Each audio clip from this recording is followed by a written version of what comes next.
네, 반갑습니다. 서동기입니다. 경제원탑 구독자 여러분, 이렇게 화면을 통해서 만나 뵙게 돼서 반갑습니다. 최근에 이제 여러 재건축 재개발 사업들이 크게 난항을 겪고 있다는 이야기가 많이 들립니다. 시작했다 하면은 황금알을 낳는 거위다 라고 보던 재개발 재건축 사업이 어쩌다가 이렇게 힘들어지게 된 건가요? 재개발하고 재건축은 과거에 그 황금알을 낳는 겁이었죠. 용어가 좀 다른데 재개발은 뭐 지역 자체를 기반 시설 자체를 바꾸는 거고, 재건축은 기존에 있던 건물을 부수고 건물을 다시 짓는 게 재건축이거든요.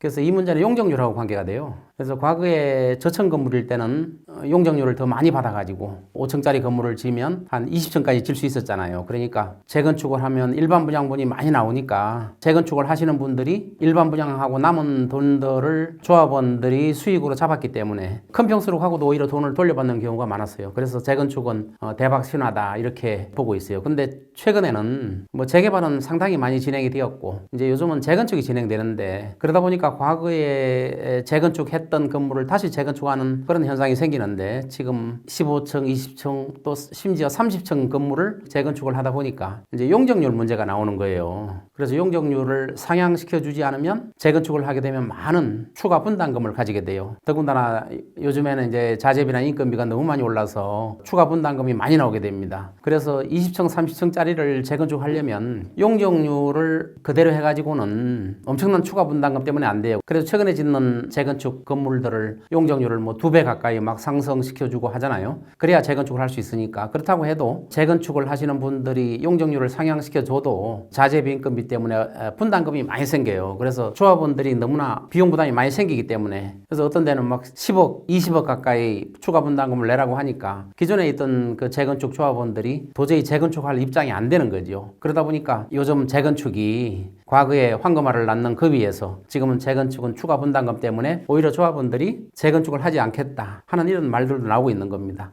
추가 분담금이 너무 과다하다는 거죠.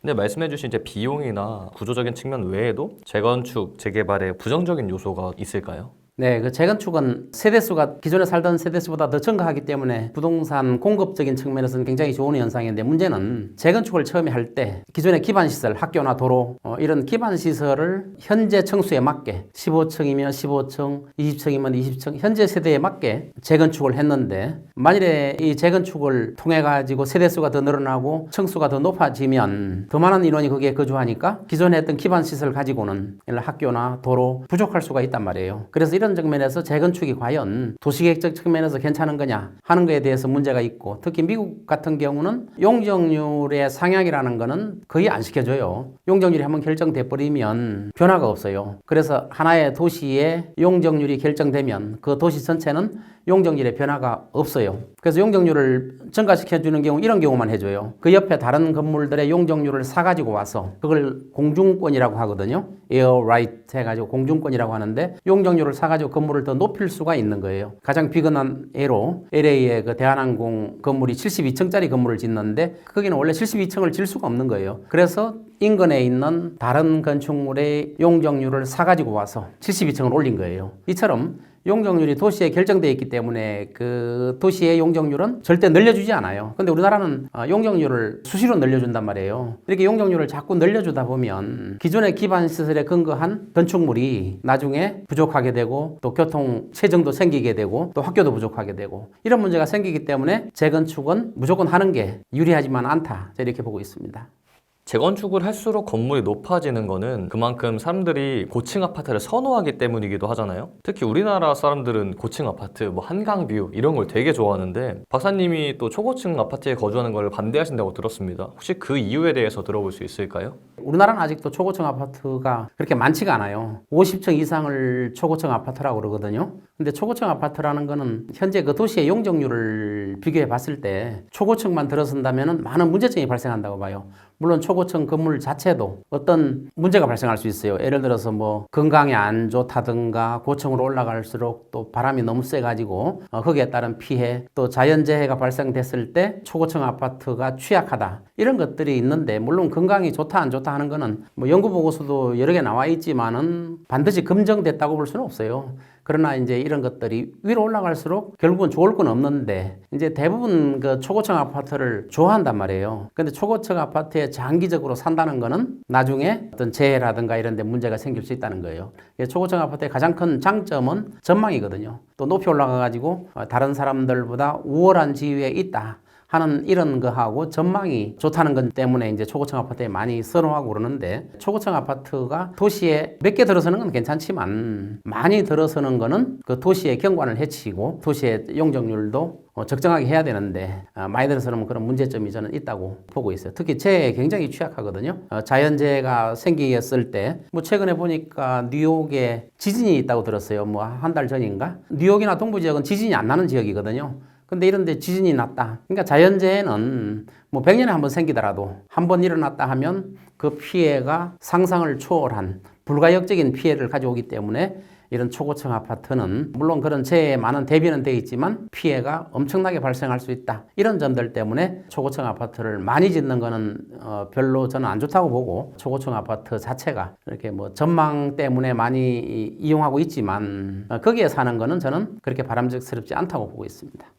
이외에도 초고층 아파트는 슬럼화에 특히 취약하다라고 말씀하신 내용이 있더라고요. 부의 상징인 초고층 아파트가 어떻게 슬럼화가 될지 상상이 안 가는데 그거에 대해서 이야기를 한번 부탁드리겠습니다.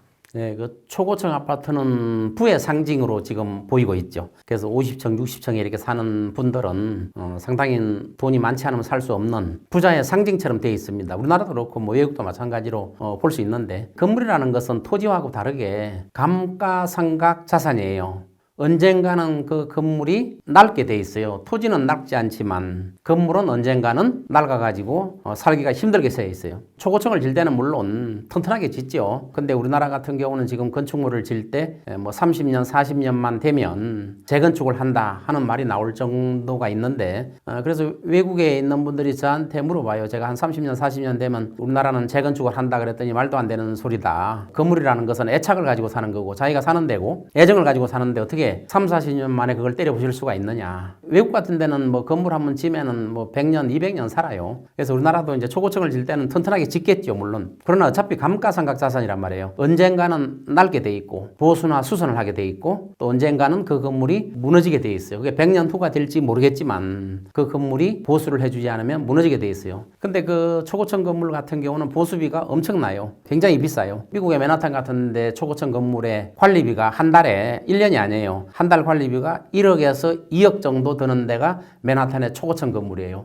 물론 재산세를 포함하죠. 그래서 1억, 1, 2억 정도 들어요. 그러면 상당한 부자들만 살 수 있는 곳이에요. 그래서 그런 초고층 건물 같은 경우는 보수나 유지만 잘하면 100년, 200년까지도 살 수 있어요. 그런데 보수 유지비가 엄청나게 드는 거죠. 만일에 우리나라에서도 만일에 초고층 건물에 한 달에 1억 정도의 비용이 들어간다고 하면 거기에는 보수 유지비가 나중에 다 충당금이 포함되어 있는 거예요. 그만한 비용이 들어간다면 살기가 굉장히 어려워지겠죠. 그런데 초고층 아파트가 만일에 나중에 보수나 수선을 제대로 하지 않는다면, 초고층 아파트가 만일에 50년, 100년 되면 낡으면 낡을수록 보수나 수선비가 더 많이 들어가는 거거든요. 그래서 보수나 유지비가 나중에 아파트 값만큼 들어갈 수도 있다는 거예요. 근데 그러한 돈을 감당할 능력이 있으면 초고층 아파트는 유지될 거예요. 그러나 초고층 아파트의 그 비용을 감당할 만한 능력이 있는 분들이 항상 사회에서 상위 0.01% 이 정도뿐이 안 되거든요. 만일에 그 많은 돈이 들어가는 보수나 유지비, 또 나중에 리모델링비 이런 것들을 감당할 수 없다면 그 건물은 낡아지게 되고, 보수나 유지비를 안 내게 되면 그 건물은 점점 낡아서 가치가 떨어지게 되고 또 슬럼화돼요. 그래서 거기에 살던 소득 수준이 높은 사람들이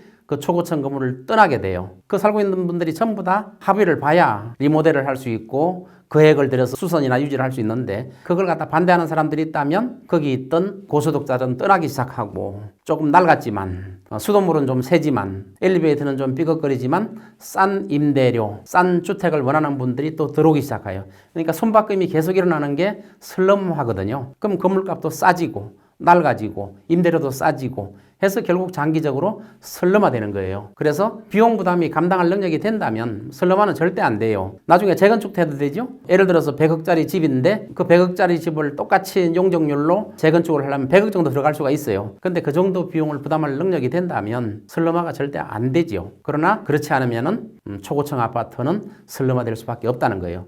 그러니까 초고층 아파트를 감당 능력 있는 분들만 살 경우는 슬럼화가 절대로 안 되는데, 그렇지 않으면 슬럼화가 될 수밖에 없다는 거죠. 어떻게 자칫 잘못하면은 거대한 흉물이 될 수도 있는 거네요. 아, 그렇죠. 일반 분들은 그래요. 물어보시는 게 과연 고소득층이 사는데 슬럼화가 될 수 있느냐? 될 수 있어요. 만일에 고소득층이 살다가 그분들이 은퇴하고 부담 능력이 없으면 슬럼화 되는 거예요. 그럼 초고층 아파트가 슬럼화 됐을 때 어떤 문제가 생기느냐? 그 아파트가 쓰레기 더미로 바뀌는 거예요. 나중에 이제 낡아가지고 더 이상 수리도 안 하고 보수도 안 하면은 결국은 폐기물이 되는 거예요. 그래서 엄청나게 많은 폐기물이 생기는 거예요. 일반 쓰레기 같은 경우는 치우기가 쉽죠. 그러나 초고층 아파트의 쓰레기는 엄청난 폐기물이 되고 철거하는 데만 많은 비용이 들기 때문에 초고층 아파트를 수도권 인근에 만일에 지어놨다고 했을 때 나중에 거대한 쓰레기 더미가 될 수도 있다는 점을 우리는 주의해야 됩니다. 심지어 또 우리나라는 사실 출산율도 굉장히 급격히 떨어지고 전 세계에서 꼴찌 수준이잖아요. 이 인구 감소도 초고층 아파트에 당연히 부정적인 영향을 줄 수밖에 없겠죠. 아, 그렇죠. 지금 우리나라 출산율이 지금 심각할 정도거든요. 뭐 출산율이 0.7, 또 0.6까지 내려갔다 그래요. 지금 보니까 지난달에 출산율이 2만 명? 이런 식으로 가다 보면 나중에 뭐 50년 후에는 뭐 대학 입학 시험 보는 분들이 뭐 10만 명도 안 된다는 그런 통계도 있어요. 그러다 보니까 출산율의 저하는 지금까지 많이 지어놓은 그 아파트가 빈집이 생기기 시작할 수 있다는 거예요. 지금도 우리나라는 빈집이 한 150만 호 되죠. 물론 지방을 중심으로 해서 빈집이 있어요.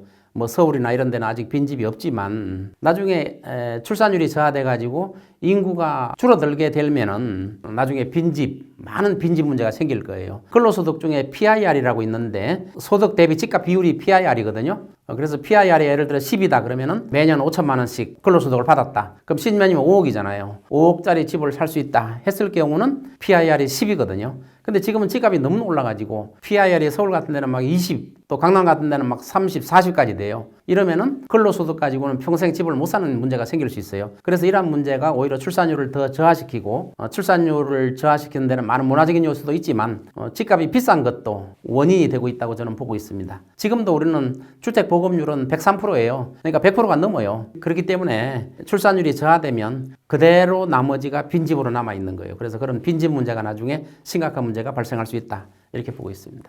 집값이 비싸서 내 집 마련이 힘들고 내 집 마련이 힘드니까 아이를 안 낳고 아이를 안 낳다 보니까 또 빈집도 늘어나고 이게 어떻게 보면 악순환이 되는 걸 수도 있겠네요. 그렇죠. 출산율이 저하는 집값이 비싸기 때문에 출산율이 저하되고 출산율이 저하되다 보니까 또 빈집들이 많이 생기고 그래서 이제 출산율을 높이기 위해서 정부에서 많은 대책을 세우고 있죠. 그러나 그런 대책은 뭐 애를 낳으라는 데서 낳겠어요. 그러니까 미봉적인 대책보다도 사회적인 분위기가 조성돼야 돼요.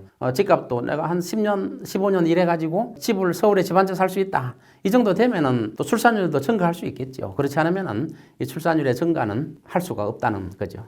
부동산은 절대 실패하지 않는다. 일명 부동산 불패라고 불리우던 때가 있었는데요. 과거와는 달리 요즘에는 부동산에 대한 시선이 많이 부정적으로 바뀐 것 같습니다. 특히 박사님께서는 올해가 한국 부동산 역사상 최악의 해가 될 것이다. 이렇게 말씀하셨는데요. 혹시 그 이유가 무엇일까요? 네, 이제 우리나라는 그동안에 이제 부동산 불패 신화라는 게 있었어요. 부동산은 오르기만 하고 절대 떨어지지는 않는다. 이런 불패 신화가 있어요. 일본도 과거에 부동산 불패 신화가 있는데 지금은 아예 그런 신화 자체가 없어져 버렸죠. 그럼 우리나라는 일본처럼 불패 신화가 없어지지는 않을 것이다. 이런 믿음들을 아직도 많은 분들이 갖고 있어요. 그러나 이 부동산 불패 신화라는 거는 부동산 가지고 돈을 버는 구조거든요. 이게 생산성하고 아무 관계가 없는 거예요. 그래서 부동산은 실수요자 위주로 움직여야 되는데 지금 투자 수요가 너무 많단 말이에요. 우리나라 부동산 거래 중에서 투자 수요가 한 40% 이 정도 된다고 봐요. 부동산 가격을 좌우하는 것은 특히 집값을 좌우하는 것은 바로 이 투자 수요예요. 투자 수요. 집은 사람이 사는 데인데 집을 가지고 돈을 벌려고 하는 수요가 투자 수요거든요. 이게 거의 40% 정도 돼요.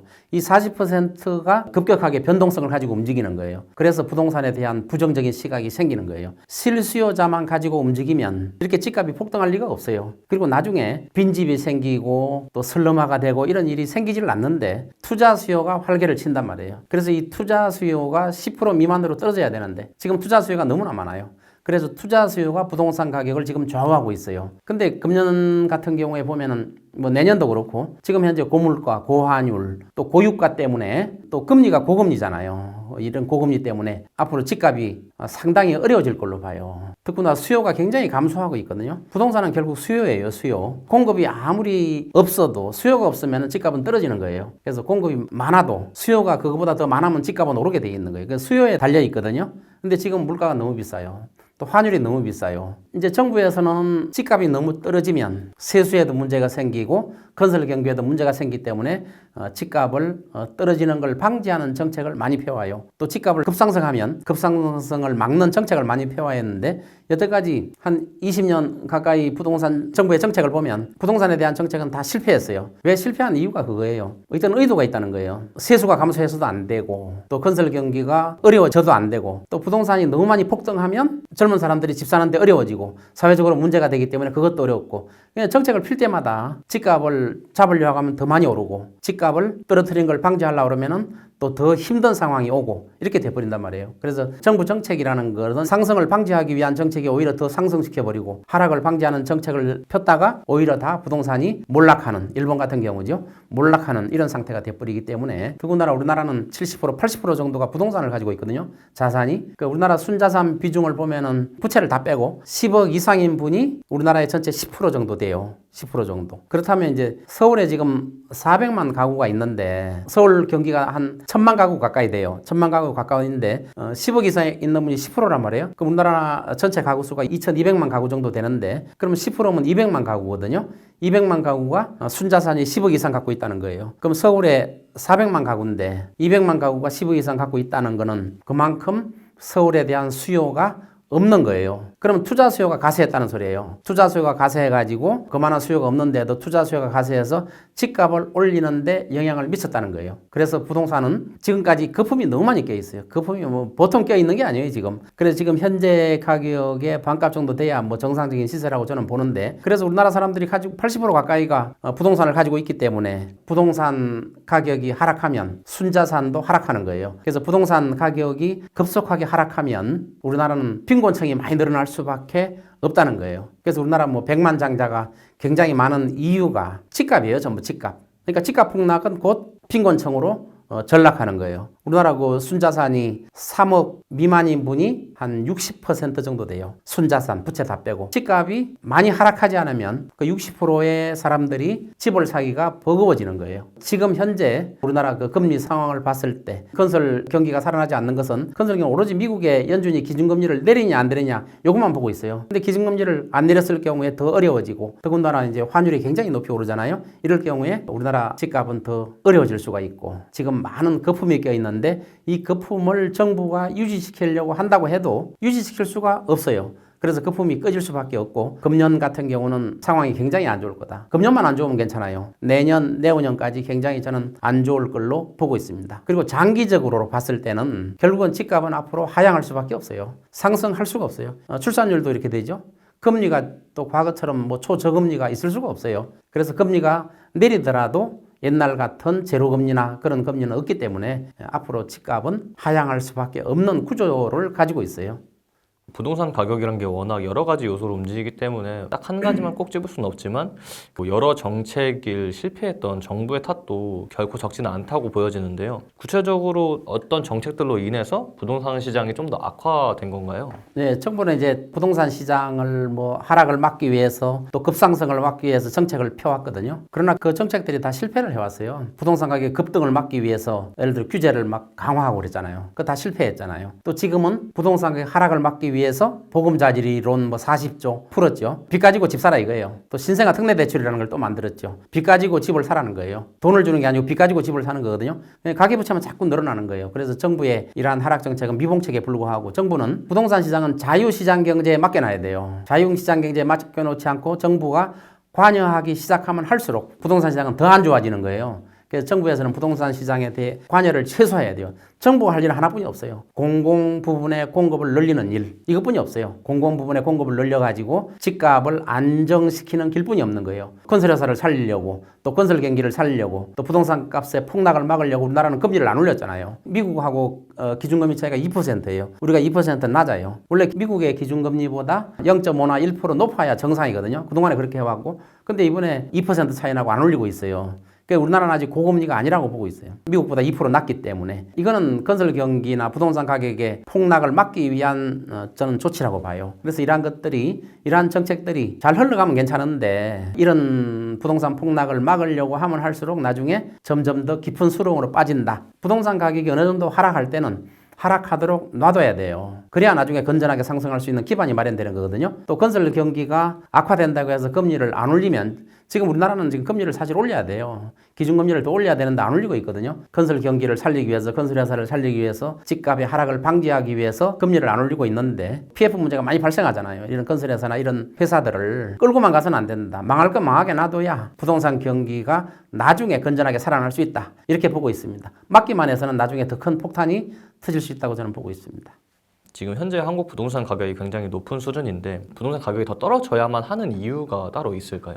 네, 지금 우리나라 부동산 값은 특히 집값은 너무 높아요. 너무 높았기 때문에 버블이 많이 껴 있거든요. 이 버블을 걷어내야 돼요. 버블을 계속 안고 가다가는 나중에 더 크게 터져버려요. 우리나라는 지금 버블이 있는 상태에서 또 버블이 생기고 이렇게 되거든요. 맥주잔에다가 우리가 맥주를 달으면 거품이 많이 생기죠. 이 거품이 꺼지면은 완전히 꺼지는 게 아니고 또 맥주로 변하잖아요. 이 정도까지는 전 정상 시장 가격이라고 봐요. 그러나 우리나라 집값은 거품이 있는 상태에서 또 거품이 생기고 하기 때문에 나중에 터져도 잘못하면 크게 터지는 거예요. 그래서 지금처럼 우리나라 부동산 가격은 훨씬 더 떨어져야 된다고 봐요. 그 거품이 완전히 해소되어야 정상적인 부동산 가격이 되고 나중에 우리가 큰 폭탄을 피할 수 있게 되는 거예요. 지금 부동산 가격이 이제 거품이 쌓이고 하면 다주택자만 유리한 거예요. 주택 한 채 갖고 있는 분들은 집값이 오르나 내리나 뭐 기분은 좋을 수가 있겠지만 다주택자들 뭐 집을 여러 채 갖고 있는 분들은 뭐 나머지 집 가지고 임대도 넣고 수요도 올리고 나중에 집값 오르면 또 차익도 노리고 이렇게 하는데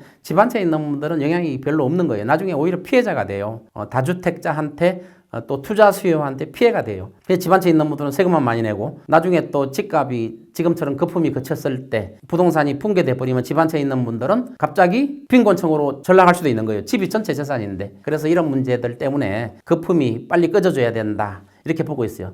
거품이 있는 상태에서 더 오르면은 나중에 더 큰 하락을 막을 수가 없고 그러면 우리는 2, 3년만 하락하면 될 걸 가지고 10년, 20년 동안 하락을 겪을 수도 있는 거예요. 그러면 엄청난 경기 침체를 겪을 수 있다는 거죠. 버블이 낀 상태를 장기적으로 끌고 갈수록 더 크게 터지는 게 마치 이웃 나라의 일본과도 비슷한 경우가 발생할 수도 있다라고 보시는 건가요? 네, 우리는 이제 거품이 엄청 껴있는데 이제 일본하고 유사하게 가고 있어요. 일부 분들은 뭐 일본하고 좀 다르다 하는데 일본의 그 버블이 꺼지는 현상 쪽으로 같이 가고 있어요. 그래서 외국에서 우리가 교훈을 배워야 되는데 일본은 지금 뭐 집을 갖다가 이용의 개념으로 보지 투자의 수단으로 안 봐요. 왜냐하면 한번 엄청나게 혼났기 때문에. 그 20년, 30년 동안 부동산 가격이 하락하고 집을 투자의 대상으로 삼지는 않아요. 그래서 일본은 집 사가지고 돈 번다 이런 생각은 아예 없어진 거예요. 그거는 엄청나게 큰 망치로 얻어맞았기 때문에 그래요. 근데 우리나라는 아직 망치로 얻어맞지 않았어요. 그래서 우리나라가 망치로 얻어맞고 나서 정신을 차리느냐. 지금 상태에서 많은 구조조정을 통해서 거품을 빼나가는 과정을 겪어가지고 정상화되느냐 하는 거는 큰 차이를 가지고 있어요. 일본처럼 망치로 얻어맞고 나서 정신을 차리면 우리나라는 헤어날 수 없는 사태로 갈 수 있어요. 일본은 과거에 경제 대국이에요. GDP 대비 경제 과거에 2위였어요. 1위도 막 넘봤었죠. 지금도 3, 4위를 왔다 갔다 해요. 근데 우리나라는 지금 13위잖아요. 그래서 우리나라가 일본 따라가는 게 아니라 일본을 따라가기만 해도 대성공인데 우리나라가 일본처럼 버블이 터져버리면 큰 폭탄이 터져버리면 일본처럼 되는 게 아니라 일본과 다른 과거의 경제 대국인 5위였던 아르헨티나처럼 그렇게 쇠락할 수밖에 없는 거예요. 일본을 따라갈 수가 없어요. 일본은 지금 경제가 엄청나게 좋은 상태에서 부동산값만 폭락한 상태이기 때문에 그래서 우리나라는 이 거품을 걷어내는 과정, 건설회사, 또 집값, 버블 이런 것들을 지금 어느 정도 하락하게 놔둬야 돼요. 거품이 빠지려면 지금 최고가의 반값 정도 돼야 거품이 다 빠지는데 그 거품을 걷어내지 않고는 정상적인 부동산 시장이 유지되기 힘들다는 거예요. 절대로 일본의 전철을 밟아서는 안 되는 거예요. 일본의 전철을 밟았다가는 일본처럼 되는 게 아니라 훨씬 더 나락으로 떨어질 수 있다는 거예요. 이렇게까지 가격이 오른 데에는 여러 가지 이유가 있었지만 한국 사람들이 유독 집에 집착하는 경향도 없지 않잖아요. 옛날부터 어른들이 결혼할 거면 집 한 채는 있어야지 평생 살았는데 집도 한 채 못 샀냐 이런 얘기를 많이 하셨는데 왜 이렇게까지 내 집 마련에 집착하는 건가요? 우리나라 사람은 이제 유독 소유권에 대한 애착이 굉장히 강해요. 이거는 뭐 과거 우리가 고려시대, 조선시대 때처럼 그 당시에는 뭐 양반, 왕족 이런 사람들만 부동산을 가지고 있었잖아요. 그리고 상놈 대다수의 사람들은 부동산을 가지고 있지 않아요. 그래서 그 당시에 보면 상류층만, 귀족층만 부동산을 가지고 있고 일반 뭐 중산 이하층은 부동산을 가질 수가 없었거든요. 그래서 그러한 사고가 기본적으로 저는 흘러 들어왔다고 보고 있는데 지금도 부동산에 대한 소유욕은 굉장히 강해요. 그래서 과거 어른들이 항상 하시는 말씀들이 집은 한 채 가지고 있었다 이런 말을 해요. 그거는 뭐 과거에 우리 그런 전통적인 개념도 있지만은 부동산이 과거 뭐 1960년대부터 지금까지 개발도상국 시절에 엄청나게 폭등을 했어요. 부동산이 폭등하다 보니까 집 한 채 갖고 있으면 집값의 상승으로 인해서 근로소득보다 월등하게 많은 소득을 얻을 수 있다는 걸 알 수 있게. 맨날 월급 받아봐야 모아봐야 안 되고 집 한 채 산 사람들은 나중에 3배, 4배, 5배까지 막 10년, 20년 되면 된단 말이에요. 그래서 재산 가치를 증가시키는 데는 부동산뿐이 없다. 집보다 좋은 게 없다. 이런 사고가 생긴 거예요. 이게 바로 부동산 불패 신화예요. 그런데 이거는 개발도상국 시대에는 이해가 되는 거예요. 개발도상국 시대에는 부동산이 오르기만 하지 내리진 않아요. 사이클이 올라가더라도 올라갔다 내려왔다 하면서 결국은 올라가는 거예요. 이 개발도상국은 올라갈 수밖에 없어요. 왜냐하면 소득과 인구가 계속 증가하기 때문에. 그러나 앞으로는 인구가 그렇게 증가하지가 않아요. 몇 년 지나면 제일 낮은 가격보다도 더 낮을 수도 있어요. 그러니까 과거에는 그냥 부동산 사는 순간 돈을 번다고 봐야 돼요. 이게 부동산 불패 신화의 인식으로 심어졌거든요. 근데 앞으로는 인구도 감소하고 장기적으로는 부동산이 올랐다 내렸다 하면서 상승만 하지 않는다는 거예요. 그래서 부동산에 대한 투자는 앞으로 집에 대한 투자는 저는 없어질 걸로 보고 있어요. 그래서 내 집 마련에 집착하는 이유가 집을 샀을 때 집값이 몇 배 오르더라 하는 사고가 아직도 머리에 뿌리 박혀 있는데 그러한 것들이 없어지면 부동산에 대한 소유욕은 없어지지 않을까 이렇게 보고 있습니다. 그 가장 비근한 애가 일본이죠. 일본에 소유욕이 없어요. 집을 사가지고 돈 번다는 생각은 아예 하지도 않아요. 엄청난 폭락을 경험했기 때문에. 박사님께서는 1세대 감정평가사이신 것으로 유명하잖아요. 아직까지 우리나라 사람들은 집에 대한 욕심이 어느 정도는 있고 내 집 마련을 꿈꾸는 많은 분들이 계실 텐데 이분들에게 좀 더 현실적인 조언 한번 부탁드리겠습니다. 네, 요즘에 이제 그 젊은 분들은 집에 대한 소유욕이 굉장히 강하고 또 2, 3년 전만 해도 부동산을 안 가지고 있으면 큰일 날 건. 그때 부동산이 막 폭등하는 시기였죠. 2014년부터 부동산이 뭐 7년 동안 엄청나게 폭등을 했어요. 뭐 2배, 3배 이렇게 막 됐죠. 그러니까 이제 젊은 분들이 부동산을 사지 않으면 안 된다. 영끌이라는 게 생겼죠. 영혼까지 끌어들여서 집을 사야 된다. 앞으로도 계속 오를 줄 알고 그때 이제 젊은 분들이 집을 사는데 영끌하는데 가장 큰 역할을 한 게 언론이에요. 언론에서 집값의 폭등에 대한 장밋빛 전망을 언론에서 많이 이야기했죠. 그래서 언론은 어떤 경우에는 사회적인 책임을 가져야 되는데 어떤 의도를 가지고 언론에서 부동산 값을 띄우기를 한다. 이런데 젊은 분들이 너무나 집을 안 사면 앞으로 영원히 집을 못 가진다. 이런 사고를 심어줘가지고 연끌을 하게 돼. 그 연끌한 분들이 지금 어떻게 됐어요? 집값이 좀 하락하니까 많은 금리를 부담하고 또 경매가 지금 많이 나오고 있어요. 그래서 이런 현상이 생겼기 때문에 앞으로는 이제 경기 침체가 예고되어 있고 저금리 기조가 유지되지 않아요. 어느 정도의 금리. 그리고 앞으로는 상승이라는 게 없어요. 폭등이라는 게 없어요. 물론 약간의 상승은 할 수 있겠지만 그 상승이라는 것은 전제 조건이 있어야 돼요. 인구가 증가하고 소득이 증가해야 돼요. 그래서 수요가 생겨야 상승을 하는데 그러한 가능성은 미래에는 없다는 거죠. 그래서 미래에는 폭등이라는 게 없다고 보기 때문에 지금 일본의 젊은이들은 부동산을 집을 가진다는 것은 투자 수단으로 절대 안 해요. 실수요만 있어요. 실수요. 그래서 앞으로 젊은 분들이 집을 사려고 할 때는 어떤 분들이 물어봐요. 집을 지금 사야 되느냐 말아야 되느냐. 그럼 저는 그래요. 그분들한테 이게 투자하는 수요냐 아니면 실수요냐를 물어봐요. 항상 투자 수요를 생각하면 이제 안 된다는 거죠. 실수요만 가지고 내가 그 집에 사가지고 오랫동안 살겠다. 그거 사가지고 집값을 남기겠다 하는 분들은 앞으로 낭패를 볼 거라고 저는 보고 있어요. 실수요에 의한 내 집 마련 하고 싶은 분이시라면은 어느 시기에 어떤 전략으로 이렇게 내 집 마련을 하면 좋겠다 이런 의견 혹시 주실 수 있으실까요? 네. 저는 이제 실수요로 이제 젊은 분들이 사시려면 이제 금년 같은 경우는 굉장히 어렵거든요. 집값 상승이 굉장히 어려워요. 내년도 어렵다고 봐요. 내후년까지 저는 어렵다고 보고 있어요. 2, 3년 동안은 집값 상승뿐만 아니라 경기 침체가 예고되어 있기 때문에 그때까지는 집 사는 거는 좀 자제하고 투자 수요는 당연히 뭐 안 해야 되지만 실수요라도 진짜 살려고 실수요자라고 하더라도 2, 3년 동안은 집값 상승이 없다고 보기 때문에 오히려 상당폭 하락이 예고돼 있어요. 그래서 잘못하면은 또 고금리에 맞물려 가지고 또 어려워지는 사태가 벌어지기 때문에 2, 3년만 하락하면 저는 우리나라는 큰 다행이라고 생각해요. 근데 지금 그런 거품을 걷어내지 않고 간다면 장기간 심지어 10년, 20년까지 갈 수 있다는 거예요. 그래서 지금 집을 사시려고 하시는 분들은 2, 3년은 좀 지켜봐야 되지 않느냐 이렇게 보고 있습니다. 최근에 이제 세계 1위 강국인 미국에서조차도 부동산 가격이 폭락 중이다 이런 이야기가 들리고 있는데요. 미국 현지의 부동산 실태는 어떤가요? 미국에 이제 뭐 최근에 제가 몇 달 갔다 왔는데 미국은 지금 지표상으로는 경기가 굉장히 좋아요. 실업률도 굉장히 낮아요. 취업하기도 굉장히 좋은 환경이고 지표상으로는 굉장히 좋은 상태입니다. 그 이유가 미국은 지금 고금리 강달러 정책을 쓰고 있잖아요. 고금리라는 거는 우리나라만 해도 2%가 낮잖아요. 그러면 고금리 정책을 계속 쓰고 강달러 정책을 쓴다는 거는 세계의 모든 자금이 미국으로 온다는 거예요. 같은 예금을 시키더라도 금리가 높은 미국에 예금을 시키겠죠. 투자 자금이 미국으로 많이 몰려오기 때문에 미국은 또 인구가 매년 늘어나요. 이민자를 많이 받잖아요. 인구가 많이 늘어나요. 그런데도 불구하고 미국은 투자 자금이 많이 들어와요. 많이 들어오기 때문에 우리나라도 삼성전자가 텍사스에 투자를 했잖아요. 55조 넘는 투자를 했잖아요. 그것만 해도 2만 명 훨씬 넘은 고용 창출이 되는 거예요. 그래서 미국은 전 세계의 돈들을 지금 빨아들이고 있다. 투자 자금을 빨아들이고 있다. 그러니까 고금리 강달러 정책은 미국 빼놓고 나머지 나라들을 거지로 만들 수 있다는 거예요.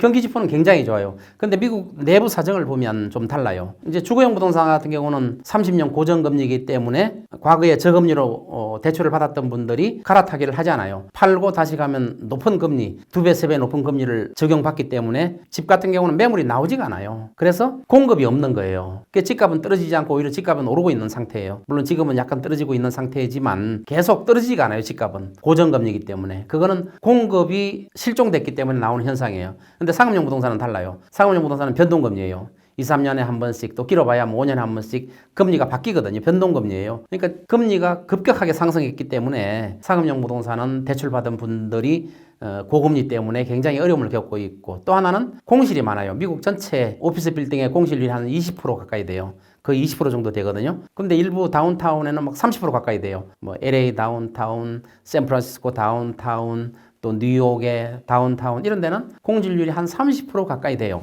심지어 맨하탄에 22층 건물이 하나 있는데 그 플랫 아이언이라는 건물이 있어요. 그 건물은 22층 건물인데 오피스 빌딩인데 4년 동안 텅 비어 있어요. 한 명도 임차인이 없어요. 텅 비어 있다는 거예요. 1층만 그 카페하고 음식점 이용하고 있고 나머지 건물은 지금 4년 동안 앞으로도 과연 임차인이 들어올 거냐 하는 게 의문이에요. 그 건물을 누가 아무도 사지도 않겠죠. 수익이 나오지가 않으니까. 그 다음에 그 건물만 그런 게 아니고 물론 좋은 데는 아직도 뭐 공실률이 적지만 많은 건물들이 공실이 굉장히 많단 말이에요. 이게 재택근무의 영향이거든요. 코로나 때는 재택근무를 했는데 코로나 끝나도 안 돌아오는 거예요. 재택근무 하니까 되게 좋거든요. 굉장히. 사무실 근처에 집을 얻으려고 하니까 굉장히 비싸요. 임대료가. 그러니까 멀리 떨어지면 임대료도 싸잖아요. 아파트 렌트비가 싸고. 그래서 집에서 하니까 너무 좋단 말이에요. 또 회사 입장에서도 사무실 와서 하면은 거기에 따른 비용이 많이 들잖아요. 근데 재택근무는 회사도 좋고 또 일하는 근로자도 좋고 그래서 아직 공실 상태가 계속 유지되고 있고 지금 공실률이 저렇게 높은 거예요. 그래서 미국의 공실률이 20% 가까이 되는 게 재택근무가 한 영향이 되고 근데 우리나라 같은 경우는 코로나 끝나자마자 재택근무가 없어졌잖아요. 다 돌아왔잖아요. 그러니까 미국하고는 조금 다른 양상을 띠고 있는데 이러한 공실하고 또 고금리 때문에 상업용 부동산은 지금 굉장히 어려운 상태가 있어요. 특히 샌프란시스코 같은 데는 뭐 4분의 1 값으로도 안 팔린다고 그러죠. 빌딩이. 공실률 75%짜리 빌딩이 있는데 그거 4분의 1 값도 안 팔리고 있어요. 그리고 LA 다운타운 같은 데도 뭐 3분의 1 값에도 내놨는데도 안 팔리고 있는 그런 빌딩도 있어요. 그리고 작년에 또 팔린 게 3분의 1 값으로 팔린 것도 있어요. LA 다운타운의 A1 빌딩 같은 경우는 작년에 3분의 1 값으로 팔렸어요. 그게 이제 공실 때문에 그러거든요. 그만한 수익률이 나오지 않으니까 값이 떨어질 수밖에 없어요. 그러면 이런 공실이 많이 생겼을 때 또 값이 폭락했을 때 뭐 반값에 아예 만져보지도 못하고 3분의 1 값 정도 돼야 이제 수요자가 살까 말까 망설일 정도가 됐단 말이에요. 그럼 이건 어떤 문제를 초래하냐면 대출을 해준 금융기관에 문제가 생기기 시작하는 거예요. 그래서 미국은 겉으로는 굉장히 경기 지표도 좋고 또 주거용 부동산 같은 경우는 거래는 거의 없지만 집값이 안 떨어지고 있고 그러나 상업용 부동산은 위험한 상태이기 때문에 잘못하면 상업용 부동산발 금융위기가 올 수도 있다는 거예요. 이러한 위기가 온다는 것은 우리나라도 엄청난 피해를 초래할 수도 있는 거죠. 그래서 지금 공실 문제, 또 고금리 문제 이런 것들이 당분간 해소되지 않기 때문에 미국도 엄청나게 큰 폭탄을 지금 안고 있는 거예요. 사실 이게 부동산 가격이 반값만 떨어져도 엄청나게 위험하다고 느껴지는데 이렇게 어려운 상황임에도 불구하고 이제 미국이 지금 고금리 상태를 계속 유지하고 금리를 더 인하하지 못하는 이유는 무엇인가요?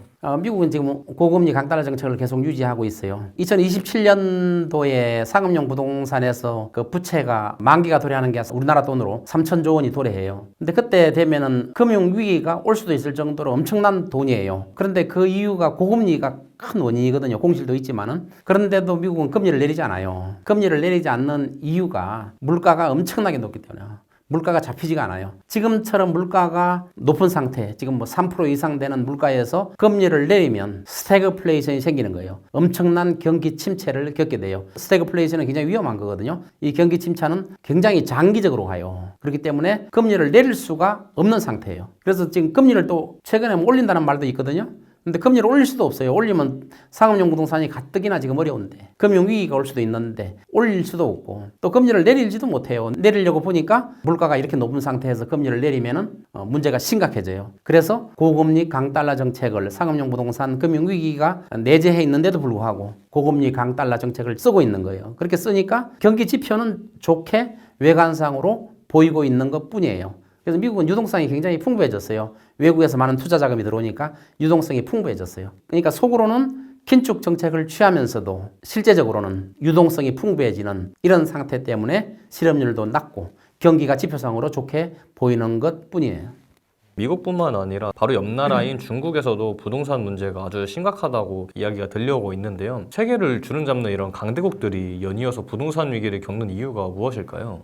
이제 중국도 지금 부동산 때문에 엄청난 어려움을 겪고 있어요. 중국은 건설 경기를 지속적으로 살려왔어요. 시진핑이 집권하고 나서 경제 성장률을 높이기 위해서 경제 성장률을 높이는 가장 큰 요인이 건설 경기의 상승이에요. 중국은 아파트가 남아 도는데도 불구하고 건설사를 살리기 위해서 공급을 또 많은 정부에서 대출도 해주고 그런 건설 경기를 살리기 위해서 계속 집을 지어댔어요. 지어주다 보니까 나중에 수요가 부족하게 된 거예요. 너무나 많이 져가지고 건설사를 살리려고 건물을 계속 짓고 하다 보니까 경기 지표는 좋아졌죠. 그러나 이제 부작용이 생긴 거예요. 빈집들이 생기기 시작한 거죠. 중국 같은 경우는 우리가 너무나 폐쇄적인 나라이기 때문에 그 지표를 정확히 알 수가 없어요. 그래서 이제 대충 통계적으로 보면은 중국에 한 1억 채 정도의 빈집이 있다고 그래요. 그래서 어떤 아파트 단지는 엄청나게 큰 아파트 단지가 뭐 입주율이 10%뿐이 안 된다고 그래요.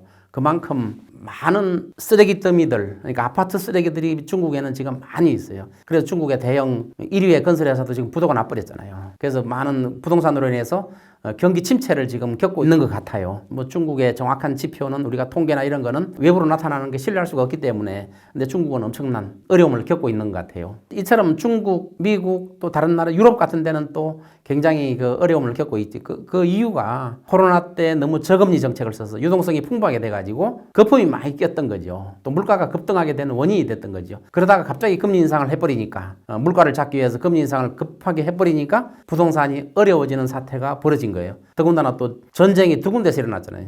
중동에서 일어나고 있고 우크라이나에서 일어나고 있잖아요. 전쟁 때문에 원자재 값이 또 엄청나게 폭등하니까 건축비도 상승하고 그래서 건설 경기가 어려워지게 된 거예요. 그래서 세계적으로 건설 경기가 전쟁이라든가 또 과거에 저금리로 해서 돈을 너무 많이 풀었던 이런 것들이 지금 부작용이 지금 나타나고 있는 겁니다. 세계적으로 지금 너무 많은 악재들이 있는 것 같은데 이대로라면 정말 제2의 IMF가 훨씬 더 큰 규모로 터져도 이상하지 않은 것 아닌가요? 네, 이제 이런 글로벌 악재들이 많이 있고 과거에 우리가 이제 IMF나 금융위기도 겪었잖아요. 겪었을 때 그 원인 중에 하나가 과도한 부채거든요. 과도한 부채. 지금도 우리나라는 부채가 굉장히 높아요. 심지어 정부도 부채가 너무 많아요. 뭐 금년에 GDP의 50%를 부채가 넘었다고 그래요. 그만큼 정부의 부채, 가계 부채, 기업 부채가 굉장히 폭발적으로 늘어나고 있어요. 더군다나 미국의 상업용 부동산발 금융위기가 올 수도 있는 이런 상태에서 과연 금융위기나 과거의 IMF 같은 사태가 일어나지 않을까 이렇게 보고 있습니다. 그러나 지금 굉장히 위기 상태라고 봐요. 이러한 위기 상태에서 부동산 값이 어떻게 움직이느냐를 예측하는 것은 별로 의미가 없다고 봐요. 경기 침체가 있다면 부동산 가격은 당연히 하락의 길을 걷기 때문에 그래서 이제 미국 같은 나라는 쉽게 금융위기가 오진 않겠죠. 달러가 뭐 기축통화국이기 때문에 쉽게 오진 않겠지만 이러한 것들이 미국 이외의 다른 나라에서 IMF가 사태가 터진다든가 금융위기가 온다든가 이런 것들이 어느 나라에서 터질지 모르는 상태예요. 우리나라도 거기에 안전지대는 아니다 이렇게 보고 있습니다. 그리고 실제로 우리나라는 이미 과거에 많은 분들이 IMF를 겪었고 그동안 굉장히 힘든 시기를 보내고 간신히 극복을 해냈는데 이번 위기가 만약에 터지게 된다면은 우리나라는 대체 어떤 사태에 처하게 될까요? 우리나라는 이제 뭐 과거에 IMF를 겪었죠. 1997년에.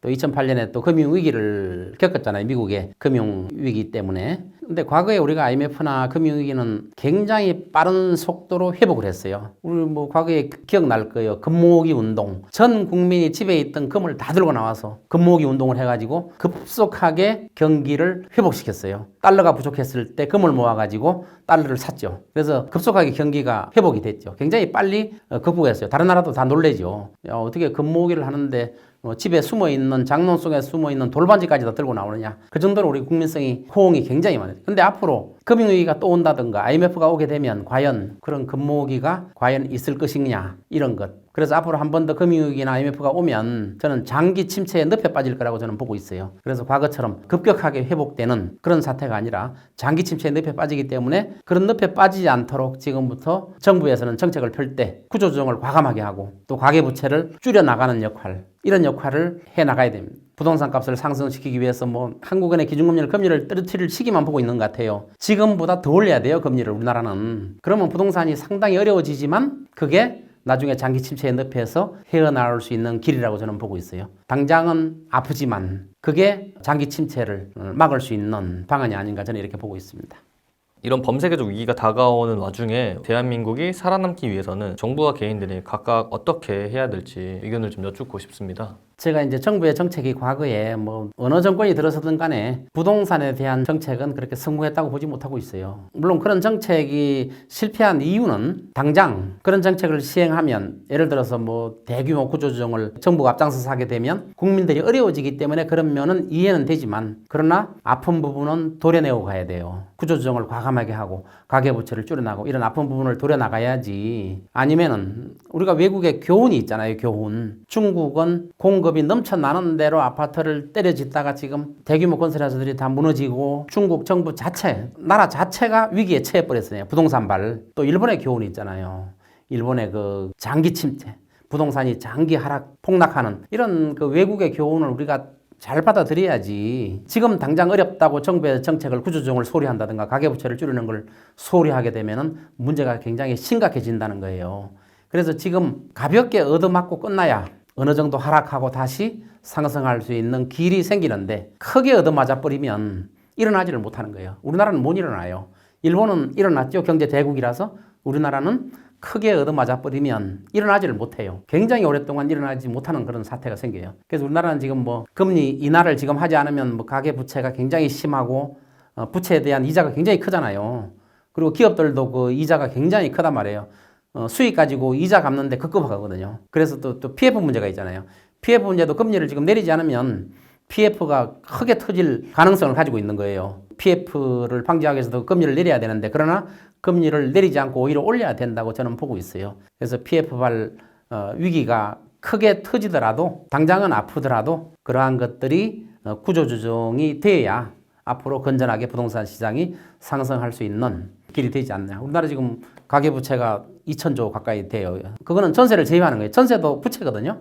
전세를 빼고 2,000조 가까이 된다는 거예요. 전세까지 포함하면 엄청나게 높아요. 거의 한 GDP 기준으로 해서 한 160% 가까이 될 거예요. 물론 전세를 빼면 한 100% 좀 넘죠. 103% 이 정도 될 거예요. 가계부채를 해소하는데 주력을 해야 되고 해소하려다 보니까 부동산 값의 하락은 불가피한 거예요. 그래서 그 하락을 막으려고만 해서는 안 되고 그러한 것을 정상적으로 만들기 위해서는 정부가 그 아픔을 감수해야 된다. 이렇게 보고 있습니다. 이제 앞으로 부동산 시장을 예측하는 건 굉장히 어려운 문제가 될 수 있어요. 사실은 예측이라는 건 굉장히 어렵거든요. 앞으로 일어날 수 있는 위험을 제가 쭉 이야기를 많이 했는데 그러한 위험은 전문가의 경고라고 보면 돼요. 전문가가 경고를 하기 때문에 그러한 것들을 일어나지 않도록 하기 위한 하나의 경고거든요. 어쨌든 앞으로 부동산 시장은 장기적으로 L자형, 횡보할 수밖에 없는 그런 사태가 벌어지고 있기 때문에 부동산은 앞으로 장기적인 하락이나 횡보 상태를 유지할 거다. 지금 상태에서 이렇게 예측할 수 있습니다.